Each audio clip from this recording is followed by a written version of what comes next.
Assalamualaikum warahmatullahi wabarakatuh. Halo teman-teman, welcome back to my channel Rahmatul Hidayah. Nah teman-teman, pada vlog saya kali ini saya akan kembali membahas tentang kitab Tanqihul Qaul, yaitu pada bab 33 mengenai fadilah dari diam. Sebenarnya pengertian diam itu apa?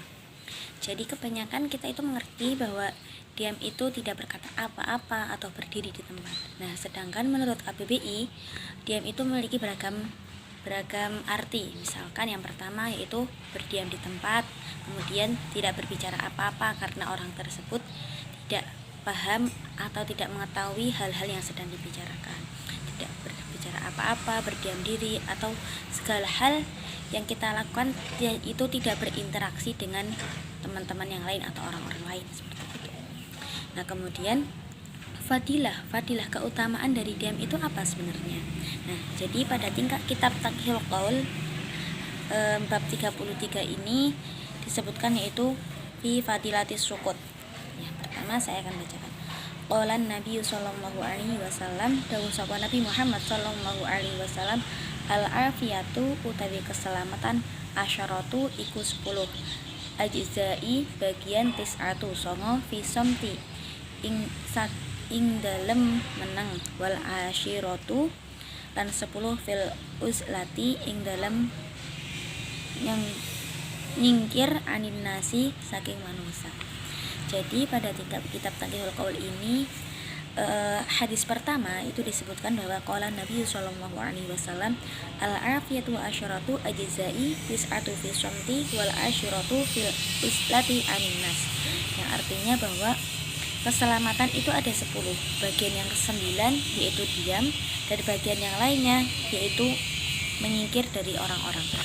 Maksudnya diam itu apa? Jadi kita itu tidak banyak berbicara atau menyingkir dari orang-orang. Karena kebanyakan ketika seseorang itu terlalu banyak berbicara, maka dia akan menimbulkan kebohongan atau rasa riya yang tinggi, sehingga diam itu lebih diutamakan daripada orang-orang yang banyak bicara. Kemudian di hadis kedua itu berbunyi waqala sallallahu alaihi wasallam, dawuh sapa Nabi Muhammad sallallahu alaihi wasallam, likulli syai'in utawi saben-saben suwiji iku najasatu ana najise, wa najasatu lisani lan utawi najise lisan iku bid'ati alane omong.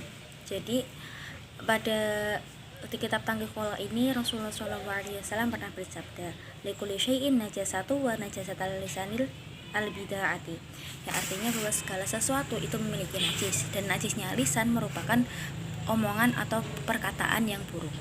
Nah maksudnya najis itu apa? Najis itu memiliki pengertian yaitu kotoran. Nah ketika segala sesuatu itu memiliki kotoran, maka kotoran atau kotor, sesuatu yang kotor dari ucapan itu adalah ucapan yang buruk, misalkan seperti pengunjingan, kemudian kata-kata umpatan dan lain-lain, merupakan sesuatu yang kotor atau ucapan-ucapan yang buruk.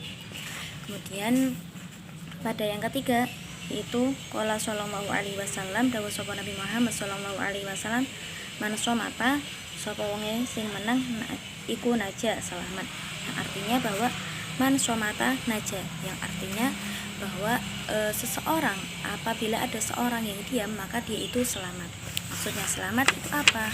Bisa jadi itu selamat dari api neraka, karena ketika seseorang yang banyak omong itu biasanya dia itu lebih memberikan kesan berbohong atau riya yang berlebih. Nah kemudian kebohongan dan riya itu mendatangkan dosa, sehingga ketika seseorang yang kebanyakan ngomong atau cerewet, dalam tanda kutip cerewet, itu biasanya dia itu tidak terlalu disenangi karena kata-katanya itu terkadang mengandung riya dan bisa menyebabkan dosa. Nah teman-teman, mungkin itu beberapa hadis yang bisa saya sampaikan dari kitab Tanqihul Qaul, yaitu di bab keutamaan dari diam. Kemudian ada sebuah artikel yang ditulis oleh Rusman, di mana artikel itu berjudul bahwa makom tertinggi adalah diam. Jadi dalam artikel tersebut tertulis yaitu cerita antara Nabi Musa dan Nabi Khidir. Jadi pada mulanya ada seseorang umat Nabi Musa yang bertanya kepada Nabi Musa, siapakah orang yang paling berilmu di dunia ini? Kemudian Nabi Musa menjawab bahwa dialah orang yang paling berilmu. Kemudian Allah pun menegur Nabi Musa dan menyuruh Nabi Musa agar menemui Nabi Khidir. Setelah perjalanan dan Nabi Musa berhasil menemukan Nabi Khidir, Nabi Musa meminta izin kepada Nabi Khidir agar dia bisa menjadi murid dari Nabi Khidir. Kemudian Nabi Khidir belum menyetujuinya dan mengajak Nabi Musa untuk berpergian.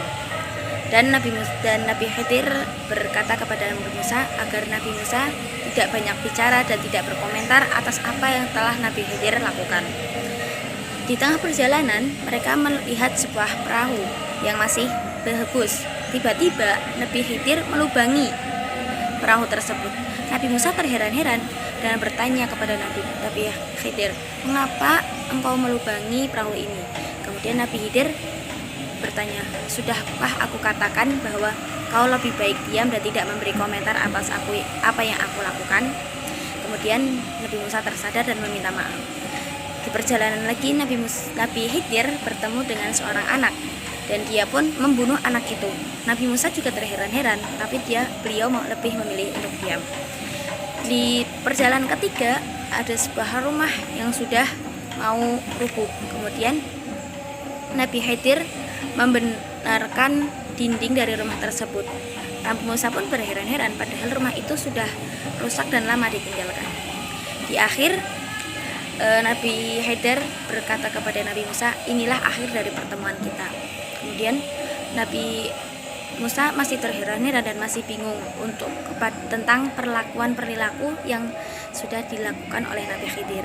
Kemudian Nabi Khidir pun menjelaskan bahwa yang pertama bahwa dia merusak sebuah perahu yang tadi masih benar, kemudian dilubangi oleh Nabi Khidir. Bahwa sebenarnya ada seorang raja yang zalim yang akan menyita perahu-perahu yang masih bagus. Maka dari itu Nabi Khidir melubangi perahu tersebut agar tidak disita oleh raja yang zalim. Kemudian yang kedua yaitu membunuh seorang anak kecil. Bahwa sesungguhnya Nabi Khidir itu menyelamatkan orang tua yang soleh, dan anak kecil itu merupakan anak kecil yang zalim, sehingga Nabi Khidir sengaja membunuhnya untuk menyelamatkan orang tuanya. Kemudian yang ketiga yaitu masih ada membenarkan dinding rumah yang rusak dan sudah lama ditinggalkan. Alasan Nabi Khidir membenarkan dinding tersebut karena di dalamnya adalah terdapat harta warisan yang ditinggalkan orang tuanya, seperti itu. Kemudian akhirnya Nabi Musa pun paham bahwa ada hal yang tidak diketahui oleh Nabi Musa. Semenjak dari perjalanan bersama Nabi Khidir, Nabi Musa pun merasa tersadar. Itulah teguran dari Allah. Namun dari cerita tersebut kita bisa mengambil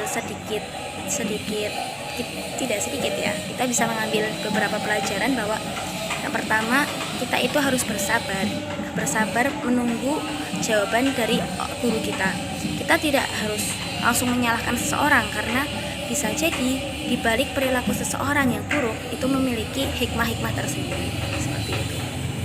Kemudian Profesor Nasruddin Umar pun menyatakan dalam tausiahnya di sebuah masjid Istiqlal bahwa ada dua hal yang paling mulia di sisi Allah. Yang pertama yaitu diam, dan yang kedua yaitu berkata baik. Nah teman-teman, apa aja keutamaan dari diam? Yang pertama, diam itu bisa merupakan menjadi ibadah yang paling tinggi, seperti yang tadi artikel yang saya ceritakan tadi tentang kisah Nabi Musa dan Nabi Khidir, bahwa makom tertinggi adalah diam. Kemudian yang kedua, diam itu membuat kita jauh dari sifat munafik, karena kebanyakan orang-orang yang banyak berkata itu biasanya perkataannya itu mengandung unsur kebohongan atau riya yang berlebihan. Kemudian yang ketiga yaitu menjadi lebih bijaksana atau memiliki wibawa. Ketika seseorang berbicara seperlunya, maka wibawa dia itu terlihat anggun atau wibawanya itu terlihat wah, seperti itu. Karena ketika seseorang banyak berbicara dan namun berbicaranya itu tidak memiliki dasar, maka orang-orang akan berpikir bahwa dia itu hanya berbicara tentang kebohongan. Kemudian yang keempat yaitu telah jauh dari siksa api neraka. Seperti yang pernah saya katakan tadi sebelumnya, bahwa ketika seseorang berbicara itu bisa jadi mengandung unsur kebohongan dan ria. Nah, unsur kebohongan dan ria itu masing-masing memiliki nilai dosa, sehingga ketika seseorang banyak berbicara dan perbicaraannya itu merupakan suatu kebohongan atau ria, maka bisa jadi dosanya itu bertambah-tambah. Maka yang lebih baik bagi kita yaitu diam. Jika kita tidak mengetahui apapun, lebih baik kita diam. Atau jika kita tidak bisa berbicara baik, maka lebih baik kita diam. Karena sesungguhnya makom tertinggi yaitu diam. Oke teman-teman, mungkin cukup sekian vlog saya pada kali ini. Terima kasih atas perhatiannya dan semoga bermanfaat. Assalamualaikum warahmatullahi wabarakatuh.